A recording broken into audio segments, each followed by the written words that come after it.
We are live. Yes, we are. Good afternoon, Sharks fans. Welcome to this early edition of Pucknology After Dark. Just kind of switching it up because it's September 1st. We're very close to beginning the season. I'm excited. AJ's excited. He's going to be on a rant, folks. Watch out. If you want to be a part of the show, use the hashtag Pucknology After Dark. You can tweet us at PuckGuy14, at AJ_Strong, at Pucknology. There you go. We are not as family friendly as our friends at Teal Tinted Glasses. There's your disclaimer and warning. There you go. All right, AJ, hi. How are you? Good What's going on? What's happening? What's going on? Bienvenue. We're in September. Finally, we've made it through almost 5 months of no Sharks hockey, unless you have it recorded somewhere or look on YouTube. The Sharks today essentially came out with a schedule of items coming up through their 25th anniversary, which is kind of nice to have down the road. They even set up when they're going to wear the newly created Heritage jersey. Kind of sounds weird, but we'll work with it. But we'll kick off right into that. So the Sharks announced today that they will have giveaways, theme nights, and more for the entire season. About 16 of the 41 dates for now. There's more supposedly coming. That will happen throughout the year. This is all the info in order and combined. Opening night, it'll be a T-shirt giveaway. Hopefully, it'll be teal. Good luck. Yeah, good luck with that. I know. October 10th against the Anaheim Ducks. They'll also unravel the George Gunn banner, to which the Royal Half says the Sharks are unfurling more non-Stanley Cup banners than anybody else in the NHL. Their next home game, October 22nd, will be the Scott Thornton Alumni Night, along with the traditional magnet schedule. Yes, you're getting a magnet schedule pretty much 3 weeks into the season. But hey, you get one that works. Of course, 2 nights later is the awesome Hockey Fights Cancer Night. Definitely a great night and a great way for the team to fundraise for Hockey Fights Cancer. That's when you'll see all the ties. That's where NHL ties will be on his Naughty Cup playoffs early on. Throughout the year, there's going to be 6 poster giveaways, starting with October 28th. These were all, I guess, from local artists, kind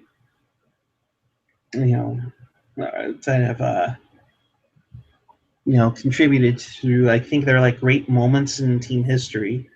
And then you get into the Heritage Nights. There's 3 of them, a total of 3, which I guess is the league mandated one. Yes, you can see in the lower corner, AJ's ready to rant on the Heritage jerseys any second now. But apparently 3 of them. Actually, I think when it's just 2 of us, I think they only see your screen or my screen, whoever's active. Right, so they'll see who I have, but I have it on me because I'm showing the graphic here. Yeah, November 3rd, I believe, along with December 1st and January 18th, if my memory serves correct, are the 3 Heritage Jersey nights. That's when they'll wear the special jersey.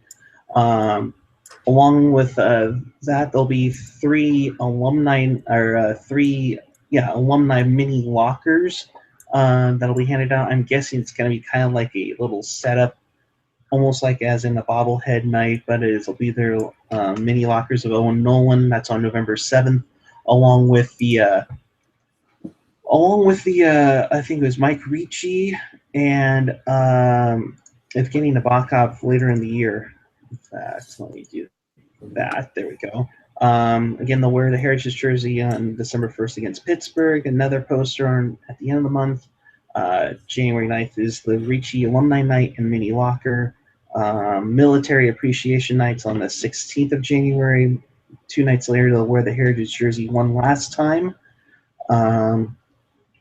And then you'll have 3 more posters and the block of Minnie Walker along with his salute night on March 12th. And then the last night, of course, April 9th, the Fan Appreciation Night along with the Joe Pavelski bobblehead. So that being said, AJ, we've talked about celebrating the 25th anniversary ad nauseum since the logo leaked out about almost 6 months ago. Your thoughts on the, well, first off, we'll start with the promotional schedule, and then we'll get into the jerseys.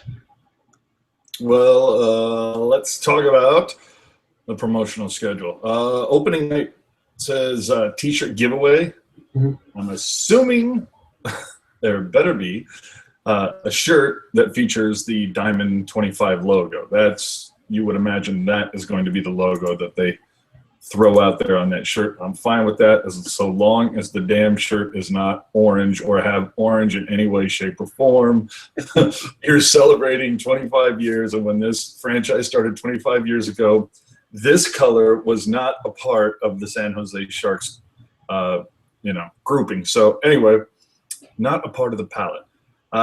Getting into Scott Thornton, the first alumni night, was at least the one that they have set in stone. Yeah, they've got a nice little kind of fine print in here that said they're expecting to do more and announce other ones later.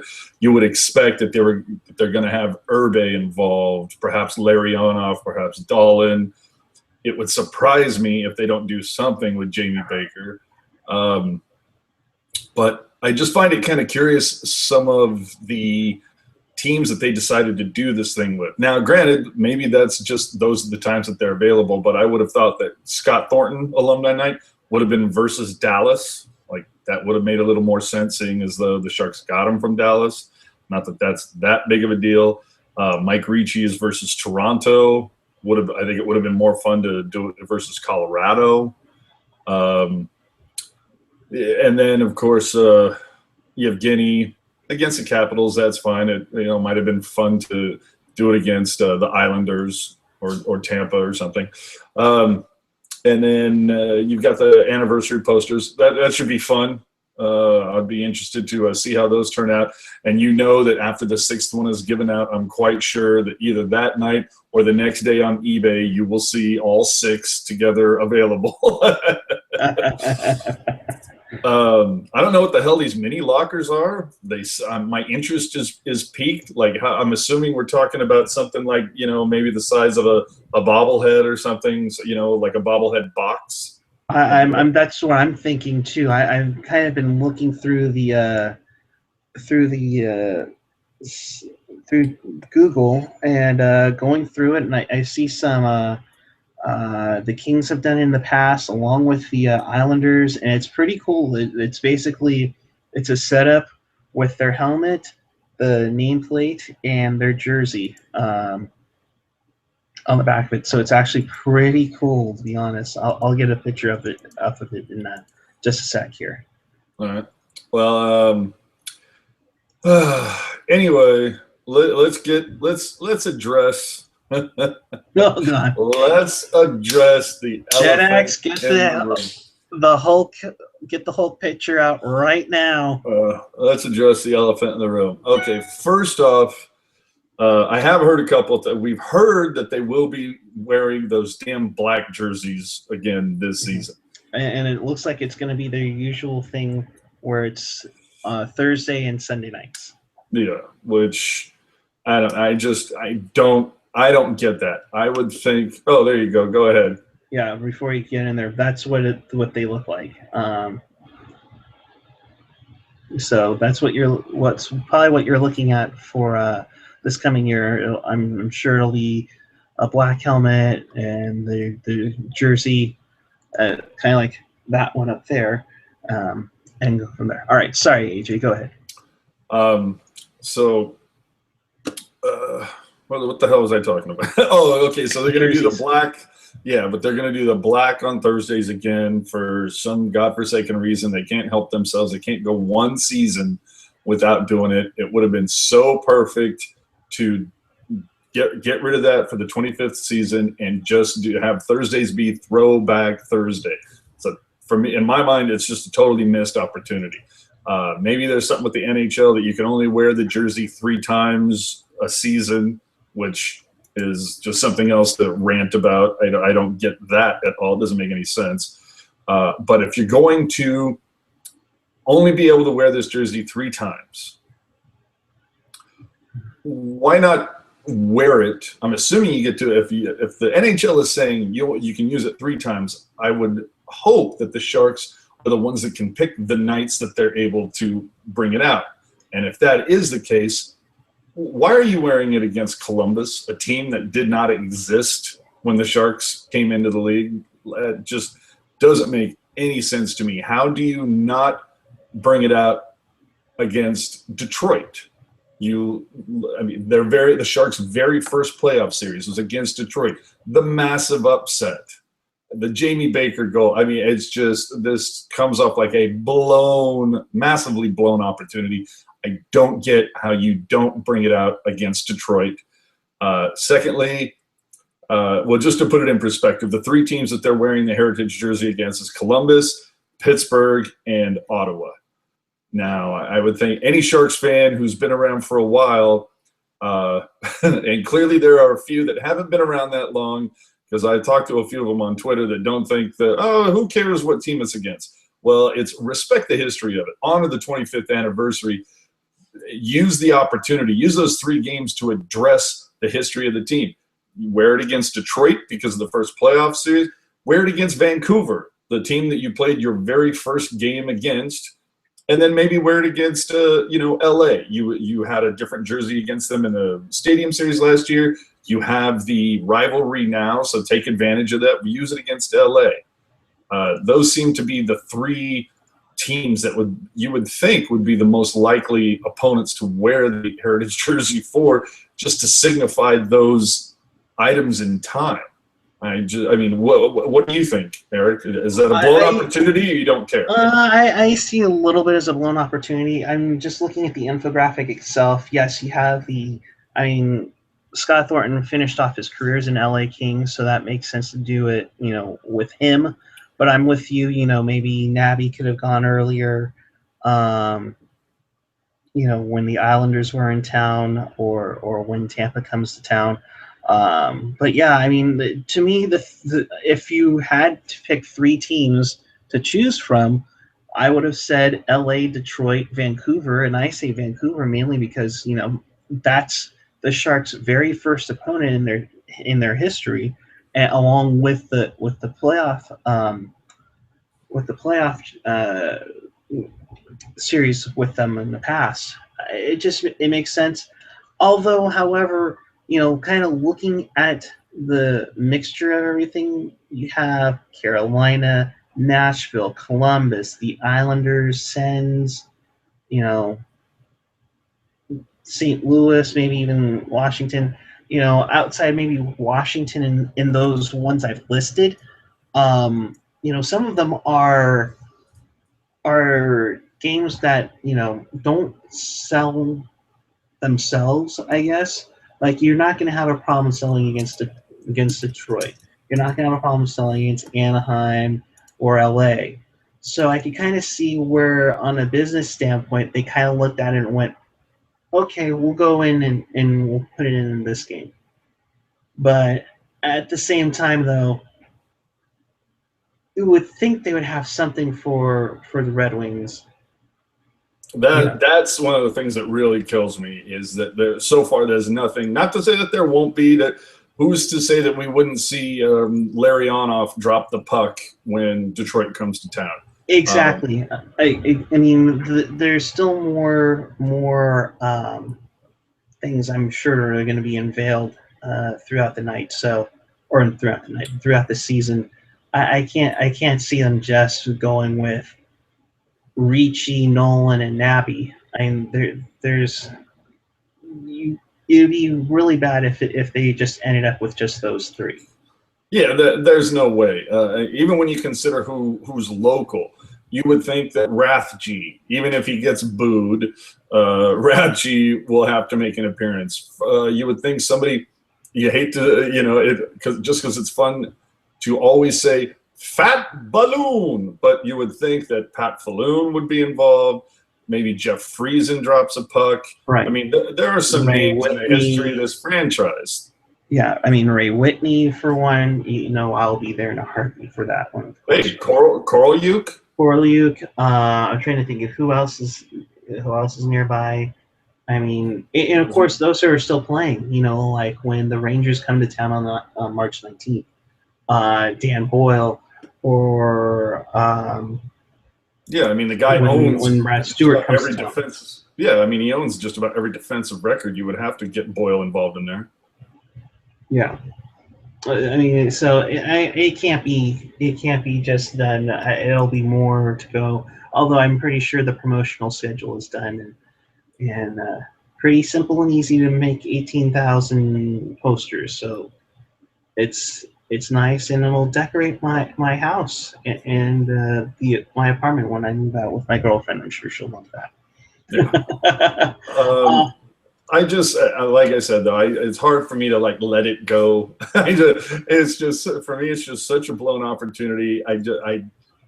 Like I'm saying, I just don't get the idea of wearing a throwback jersey, so to speak, and to roll it out against a team that didn't even exist when the Sharks came into the league. That's the thing that is kind of sticks in my craw. And you would think it's just so obvious that you do it against Detroit. Now, clearly, Detroit is probably the one team, if you would rank all the teams that draw fans, I don't know what it is. You walk around the Bay Area, wherever you're at, I never see anybody wearing Red Wings gear, but for some reason they come out of the woodwork. Oh my goodness, it's amazing.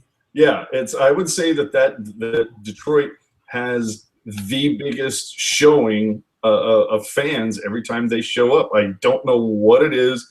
I don't know if they all jumped up on the bandwagon in the 90s and just held on tight. I don't get it, but did they come out of the woodwork. Either way, I do think that's like I said, I think it's a lost opportunity. But speaking of that, people now the schedule, or at least the promotional schedule with the 25th. Sorry about that. The 25th anniversary events are out, and now, of course, everybody's saying, when is the damn jersey going to be released? Now, I haven't heard any news per se, but I would say best educated guess. If you think about it, all this information has come out today, and a week and a half from now, on the 12th, you have the Fan Fest, the Sharks Fan Fest, and coincidentally, that same day, individual game tickets go on sale to the general public on Saturday the 12th. So you would think that, hold on, who the hell's Todd Marchment? Does he mean Todd Harvey or Brian Marchment? I think he got a cross between Todd Marchant, but it's actually Brian Marchment. Anyways, I still shoot you.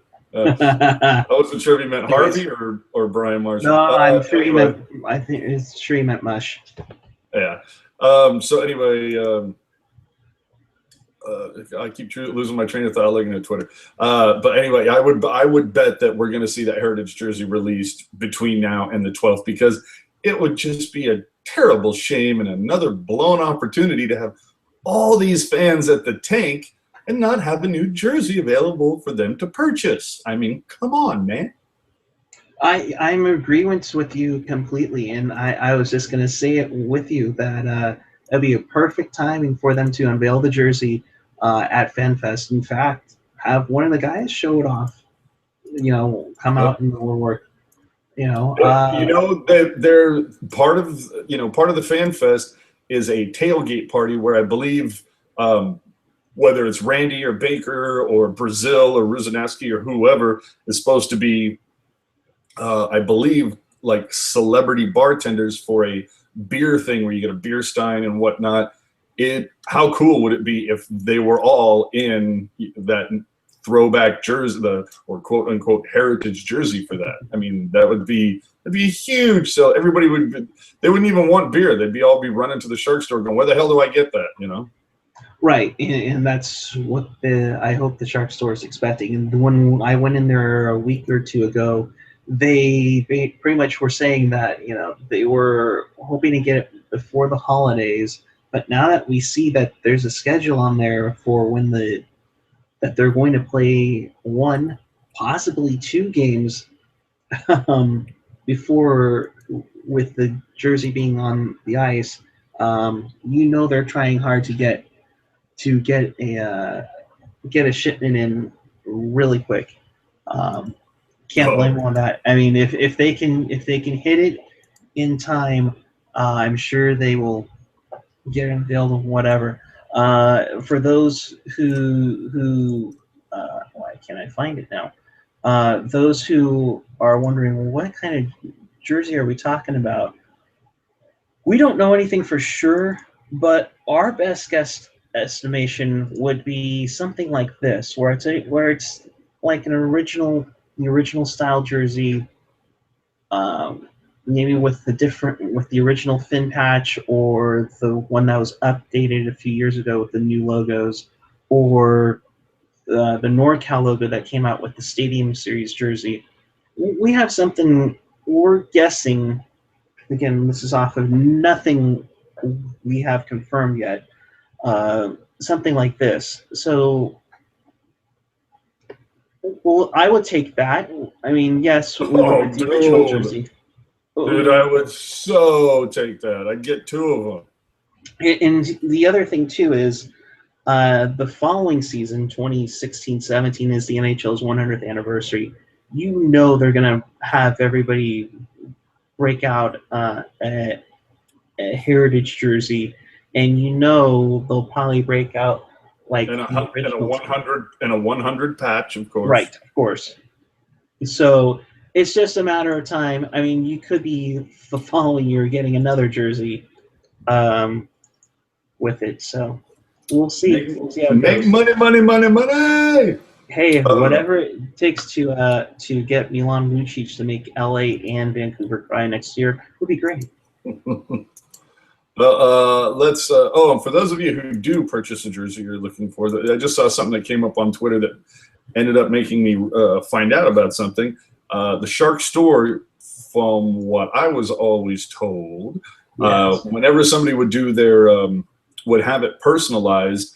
But, they obviously have the option where they can do the heat pressing while you wait when you go to a game. But if you actually wanted to have it stitched on, the Sharks used to send all their stuff out to a sporting goods shop off Alum Rock called Duckerman. And that apparently has changed name and is now known as Carrasco Sports Gear. So if you are looking to have a name and number that it's actually stitched, it's not heat pressed. I'm not saying there's anything wrong with heat press. I think I have one jersey that's heat pressed, and for the most part, you really can't tell the difference. But I just wanted to throw that out there. There's really not much. I'm sorry to jump off it.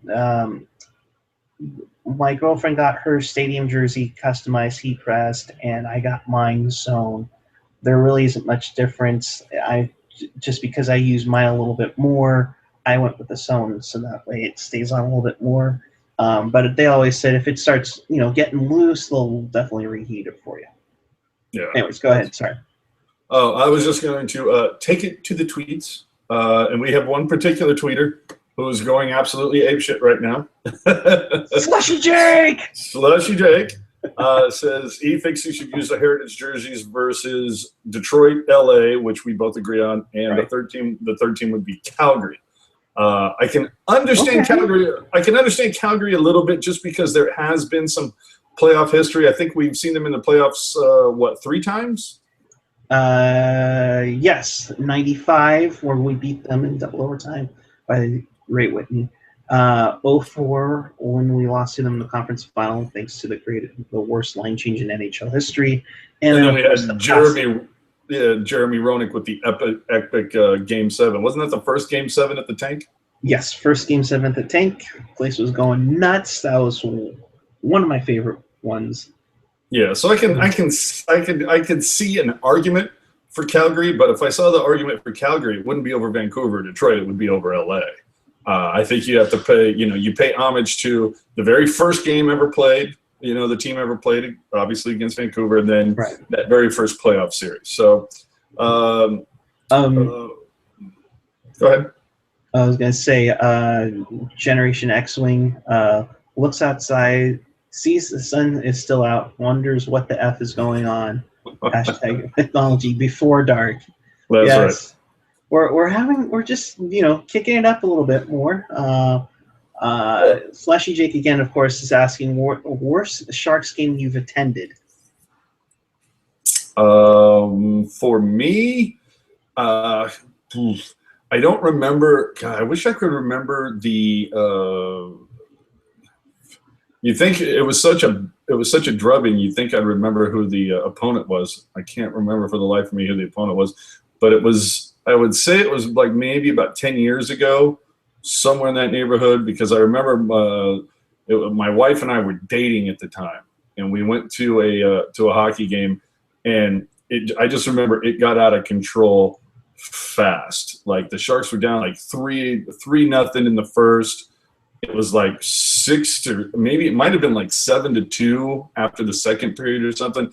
It was just an absolute drubbing where my wife is going, don't you want to leave? And I'm like, are you kidding? I want to like see how big this hole gets. Like let's see how many cars we can pile on this train wreck. So it's weird. Like I don't even know if you could call that the worst Sharks game. I don't know if that would like experience, because after a while it just it gets to that point where it goes beyond you're being pissed off and kind of and upset to, okay, this is just funny now because it's comical. What about you? For me, I would say there's two of them. Game 6 in 2000 against the Blues. Oh, that's a good one. We were up 3-1. We had a chance we had taken both games in San Jose. We were up 3-1. We were going back to St. Louis. They came back with a game 5, which I think we all knew that was going to happen. But then the place was going nuts. I think the Sharks at one point was out shooting St. Louis like 6-0. And in one shift, I think with Dom Foose, Friesen, and Nolan, along with Stewart, all on the ice, they think they had like 4 shots on goal and a post within a minute. And all of a sudden, it went from that to like 6-1 after 2 periods. And in fact, I believe that's the first game that Nabby got to play in the playoffs. Thankfully, he won in Game 7. But the other one I would say would probably be, as much as I love the atmosphere and how we got that tying goal, the outdoor game. I mean, that one I think was just such demoralizing. Who was the tender in 2000 for St. Louis? Was that Roman Turek at that point? Yeah, it was Turek. Okay. Yeah, it was Turek at the time. Actually, now that I'm thinking about it, maybe the worst. I think that, actually this is it. Like I said, I saw some blowout game, and I just remember it got to a point where it was comical. Now that I've had a chance to think about it, you know what it was? I think it was like the first game. I think it was the first time that we played against Belfort after, we had him, and we all know the turbulent falling out with that. And then he just, if I remember correctly, he kicked San Jose's butt. The first time that we saw him at the tank, and yeah, I was pissed off because the fans were so into. I mean, it was nothing but Belfort. I mean, if you think about it, I mean, Pronger, Belfort, those are the 2 names that I will never forget being chanted just religiously at the tank.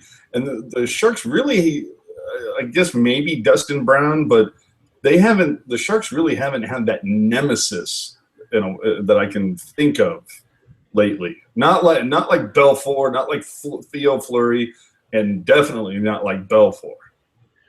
Yeah, I mean, there were those 3, but the problem is that I think there's a couple problems. One is just we haven't gotten rid of this whole, blowing things out of our head, and there really hasn't been a hatred for somebody except for maybe Dustin Brown for what after he did with Hurdle. You know what? I have a I'm question. strong one. Let me ask you a question. How funny, great, just talk about a way to kind of poke the bear. How great would it be if the Sharks had Pronger or Fleury or Belfort drop the ceremonial first puck in one of the games? Oh God, no way in hell Belfour would come here.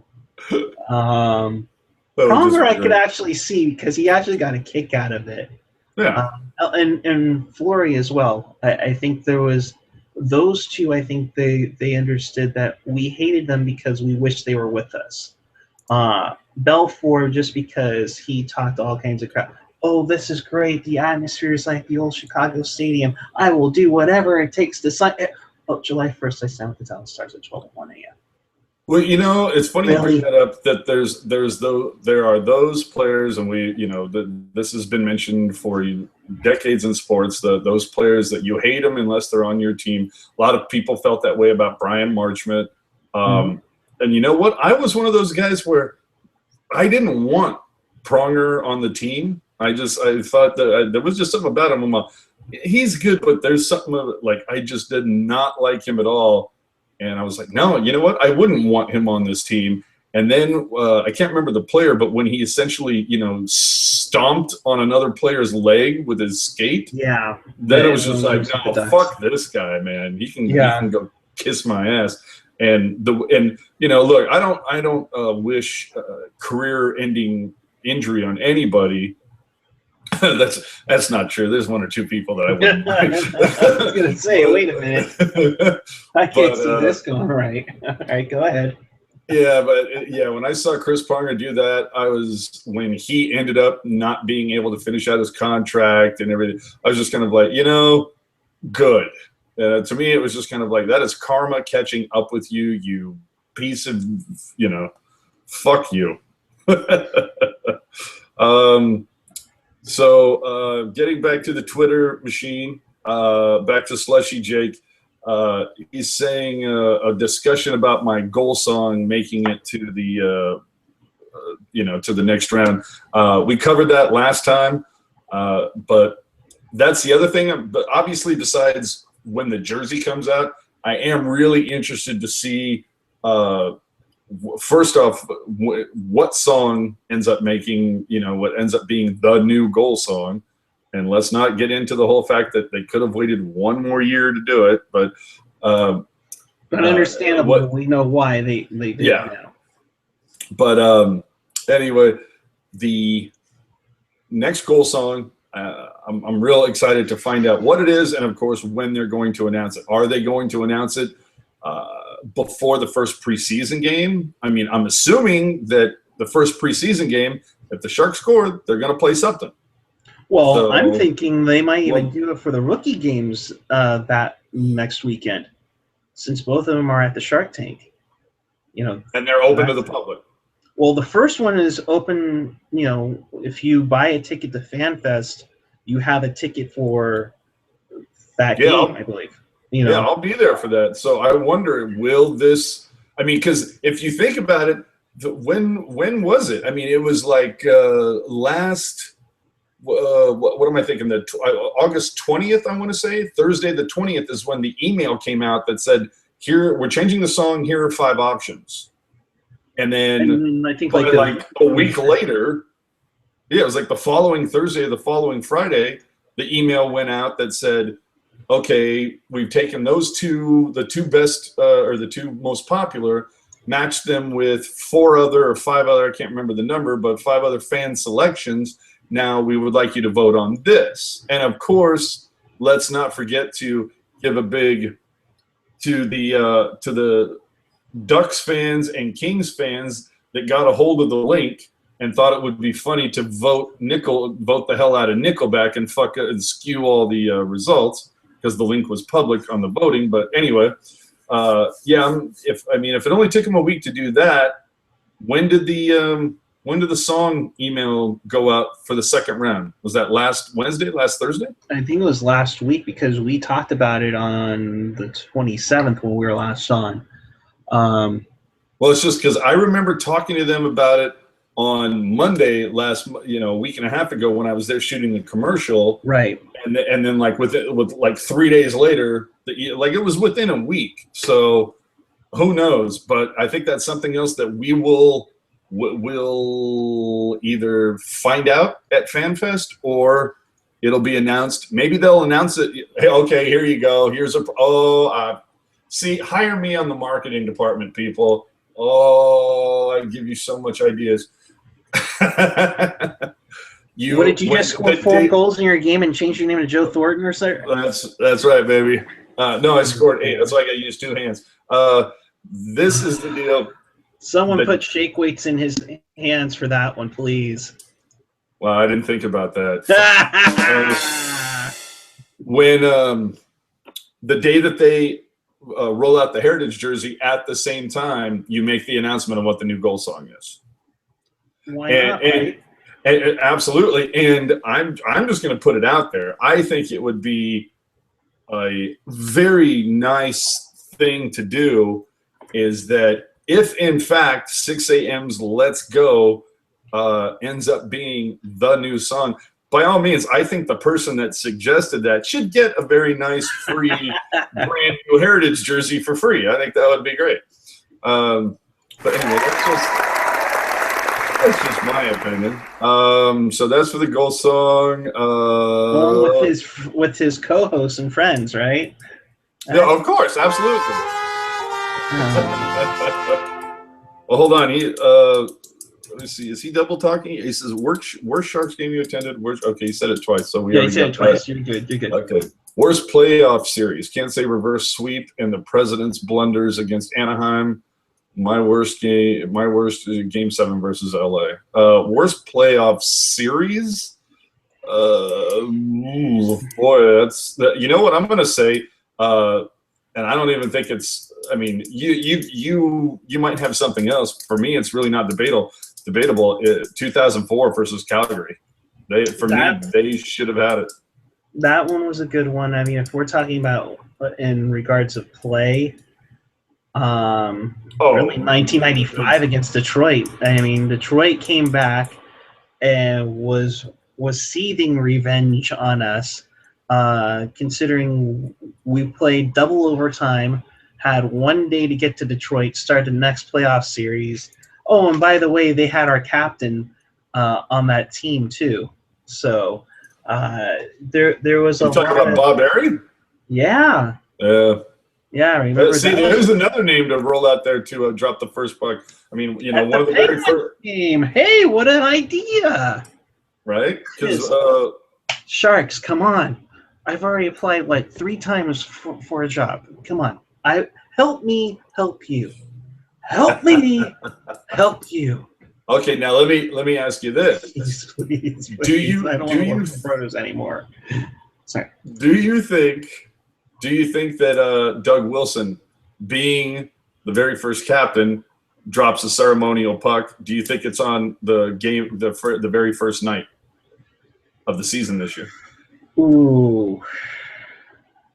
I think they mentioned in the news release that the Gun's son and George Kingston are going to be there for opening night. So I have a feeling they'll probably do it. As for Doug, it depends on how the season goes. Let's put it that way. See, I can see him doing it for the very first game of the season this year, but I think he'd get booed, to be honest with you. I think fans are still pissed off about burning the 3-0 lead. Not that that's completely on Wilson by any stretch, but I think the fans are still really pissed off about last season. John Scott, Scott Hannon. I mean, just the list goes on and on with that, and this whole quote unquote rebuild, and then okay, no, we're done rebuild or not rebuild. What was it? Refresh, retooling on the fly. Retool, whatever the hell it was. It was always something that, like I said, last season it will go down as just an anomaly, just like the worst season to ever happen. Like everybody used to go, boy, those Al Sims years, and go, no, dude, were you there for 14, 15? Holy shit! And that's where I go 11-71-2. Be Hey, like, yeah, but you if know you what? thought last year was bad, whoo, Yeah, but you know what? No one expected anything when Kingston was behind the bench. People yeah, had expectations last season. but they expected it to be a little bit better than year one, where they only won 17 games. I mean, come on. Or for that matter, what was it, 95-96 when Bozelunch was holding out. They cut Makarov, which pissed off Larionov. So Yep. he said, trade me right now. We trade him to Detroit. Yeah, we get Nolan over here, but, he's pissed off about not having a chance to win a cup. And by the way, we didn't win a game till November. Yeah. Well, the next question on the Twitter line, just asking, what do you think the lines will be? I think it's a little too early to get into that, especially without seeing. We haven't really seen any type of a skate. You were at the tank. You were at Stanley's over the last couple of days. What did you see anything there? Not really, because they were just shooting the puck around. Marlo, when I went, was leading the way for some rushes and such. There really wasn't much, just because you had Seto there, you had Korliuk there, you had Nolan on the ice as well. So, fact be told, yeah, Korliuk is going back to the KHL. Seto's off to a tryout with the Leafs, and Nemo's going to Dallas. There's not much really that you can really divulge into, or for that matter, has actually been talked about. Let's be real here. Yeah, and some of the players maybe have talked to DeBoer, but nothing really to discuss or anything of that nature. Yeah, it'd be tough to try to roll out predictions for the opening line or the lines on opening night at this point, because we have no idea. Jeremy Waugh may make some ridiculous step forward over the course of the next month. Goldobin might make some ridiculous step forward and be ready to supplant somebody. You have no idea, and Meyer, especially Meyer. Who knows at this point? But you would think that there's a couple people you think that you can pencil. Thornton on the top line. You can pencil Couture on the second line. You can pencil in Ben Smith on the fourth line. The rest of it is kind of who knows. Yeah, let's see what happens. Yeah, you could say, the two Joes will be together. Who will be their third line mate remains to be seen. Ward, Carlson, who knows? Hurdle. Couture will probably have Marlowe, but who's going to be on their line? Nieto, Wingles, Goldobin.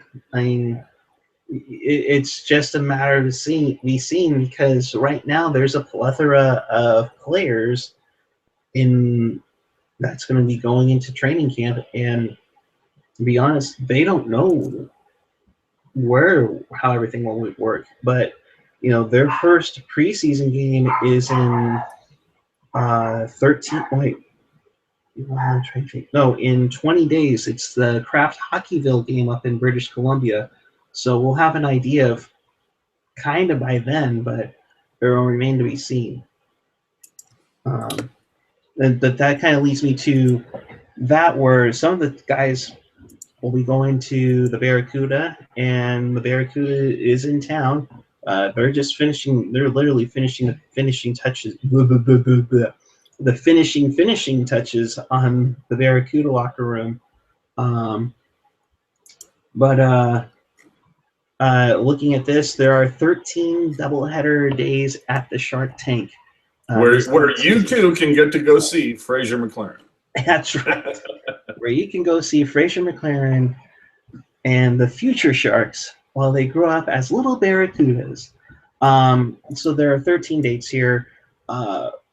Throughout the year, the Monday, Wednesday ones are basically the kids are on vacation or have the day off. So kind of a nice idea to do that. The ones you see will basically have a Barracuda 115 game. and that's usually followed up by a 7 p.m. or 7:30 Sharks game. The exception being Saturday, January 9th. That's the Toronto Maple Leafs are in town, so of course they have to have Hockey Night in Canada follow them, and of course they have to be the first game. So that'll be at 4 p.m. The Barracuda game that night won't begin until 8:30. So if you are having a good time, go on over there. But the rest of them, the Saturday, January 23rd at 1, along with Saturday, March 19th, and Saturday, March 26th. Uh, I'm going to kind of put it out there right now. I wouldn't be surprised if the tweet up is Saturday, March 19th against the Rangers. So just a thought to put out there. They're Definitely. only doing one. Well, we'll obviously have an opening night one, but I mean, I'm not going to be doing the buttons and such because the budget is, we're trying to break even over here as well. Break even fever. Break That's even. right. Salute to you. Gosh, why can't I think of his name now? Feeder Mike, or it was somebody on the feeder. Crap. No, Greg Jameson. That's it. He was our president at the time. I see what you're saying. March 26th and March 19th and January 23rd. Those are all the Sharks have the early games, and so that's a nice fun day. Now, please note on this, you can't just stay in the arena and go from there. You actually go to the first game, and you have to have separate tickets, of course. So you have to have a ticket for the Sharks game, like say that's a 1 o'clock Sharks game, and then have a separate ticket for the Barracuda game. So just a heads up on that. AJ, what do you think of a doubleheader? I love the idea from a fan perspective. From a team perspective, I'm a little apprehensive. Just we want to see what the ice looks like after the first one. After what do we got here? Saturday, November 7th. That'll be it. That's the first game where we've got the Barracuda hosting San Diego Gulls, and then that night the Sharks play. Will the Sharks come out onto pretty jacked up ice? Not to say that the ice surface in San Jose is regarded as one of the best in the NHL, but I think it's going to come down to the players. They're going to have to say something.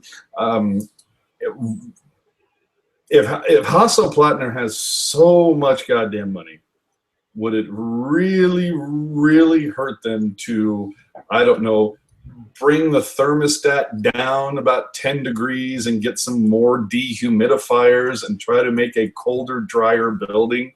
I wouldn't think so. I really wish they would do that. There's nothing I love more than going to a hockey game at the beginning of October and being able to wear a jersey and shorts and be a California dude. And, I loves my hockey, but I loves my 82-degree weather in October. So I enjoy that.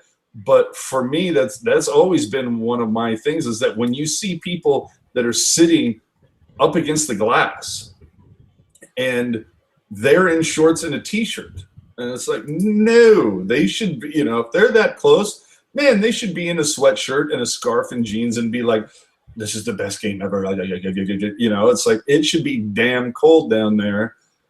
That's just another one of my pet peeves. What are you going to do?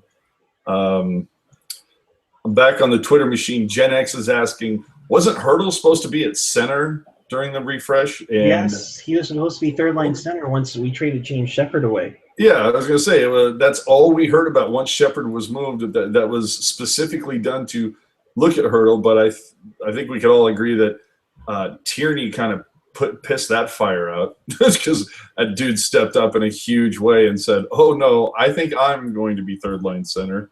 So, and Hurdle obviously proved in his rookie season he can shift to the wing. So I'm all good with that.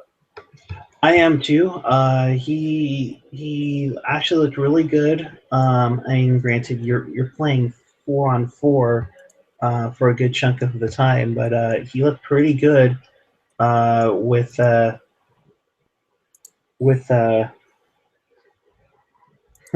Chris. Chris is chiming in on Messenger. It's But my dog face, motherfucker.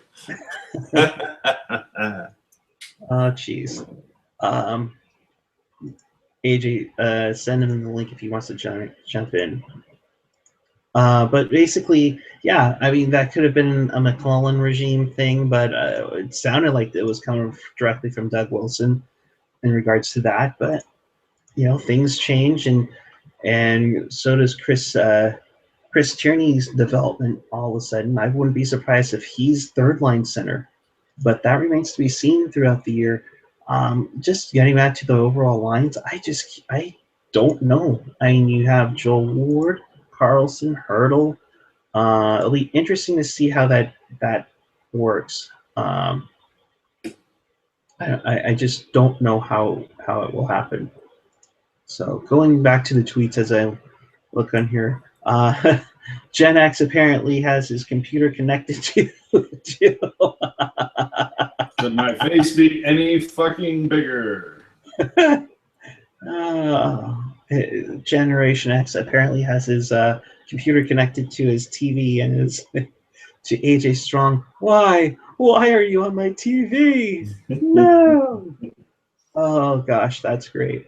One thing before we kind of start wrapping it up here, for the first time in almost 17 years, I think, the Warriors are going to have a preseason game in San Jose. It's their first preseason game of the year, and this is for a preseason game, folks.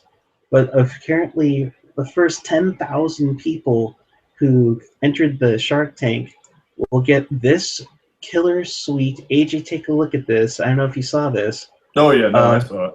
Yeah, the Steph Curry bobblehead in a Sharks jersey. I'm sorry, I've never been. Saw it, I just don't care. I don't know. I kind of like it. It's almost tempting me to buy NBA preseason tickets. We shall see. But nonetheless, I like how the NBA preseason bringing out bobbleheads, and we get one on Fan Appreciation Night with posters. Yeah. I really don't. I just don't. I cannot give a damn about basketball. I can't do it. It's literally I would wear just.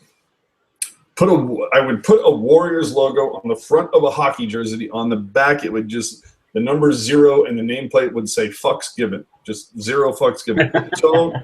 Don't care about professional men's hoops.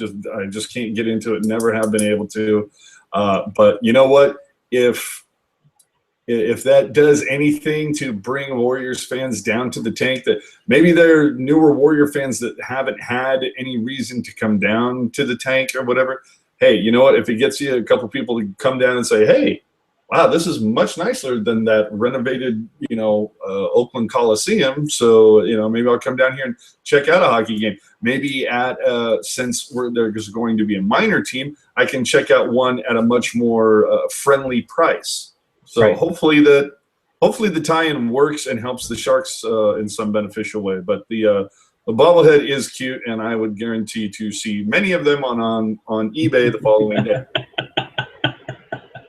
Yes, that's very much true. But I thought it was a very clever idea. I don't know if it's the Warriors who are putting that together or the Sharks, but nonetheless, great cross promotion for sure. Hope we can actually see Steph actually drop the puck before a game sometime too. That's a great idea. All right.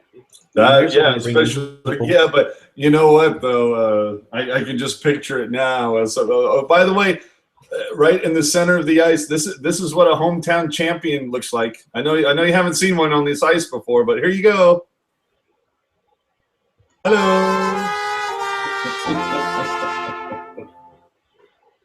Yes, and to talk about jerseys that have 0 on the back of it, I've seen some Ducks fans wear some Sharks jerseys. Apparently, they also say 0. and the name says Cups won. Yeah, it's not like that's an incredibly original, thought, but whatever. Right.